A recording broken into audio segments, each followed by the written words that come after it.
This 3 News Now update sponsored by Godfather's Pizza. Order today.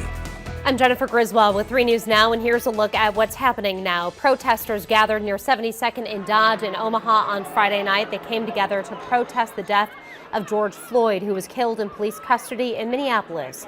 This week, one officer has been charged with manslaughter and third-degree murder.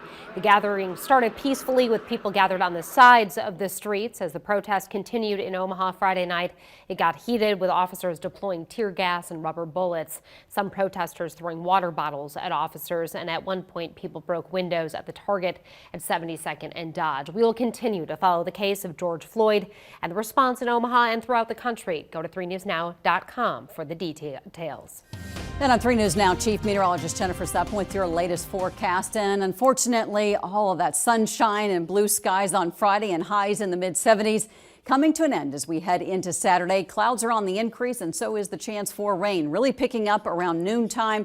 Got the chances up to about a 70%, especially by the time we get into the early afternoon. Now, it may not be for everybody, but the areas that do get rain, you could end up collecting maybe up to a tenth, quarter to a half an inch in some isolated spots. It does start winding down pretty quickly, so it doesn't stick around all day long, but at least through the early afternoon hours. By 4 o'clock, a little bit more spotty activity, and it's going to be a much cooler day with highs in the low to even mid-60s because of the cloud cover and the rain. And the winds are going to be very light.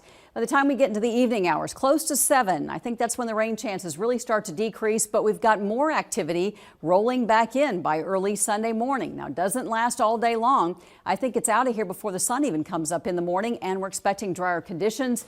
Get to around lunchtime, and we're already in the 60s and 70s. And by the time we wrap up the day, as we head into Sunday, it looks like we could have highs in the low to even mid 70s. As far as the overall rain chances, again, a little bit of a swath of rain extending all the way from Maryville back to the north over Columbus. So a quarter to up to a half an inch in a couple of isolated spots. The next 72 hours, we're going to go from that 66 up to 74 on Sunday. And this is not just a gradual warming trend because it just really spikes once we get into Monday. We've got a south wind blowing in, very breezy, 87 degrees. And then 90s start popping up here on Tuesday.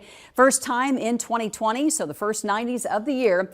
And then we see some chances for maybe a shower or a thunderstorm popping up by Wednesday all the way through Friday. And the heat continues to build. Stuck at home? We've got you covered. My pizzas are baked to perfection in a 450-degree oven. Hands-free after bake. From oven to box to your door. Call me, Godfather's Pizza. Do it.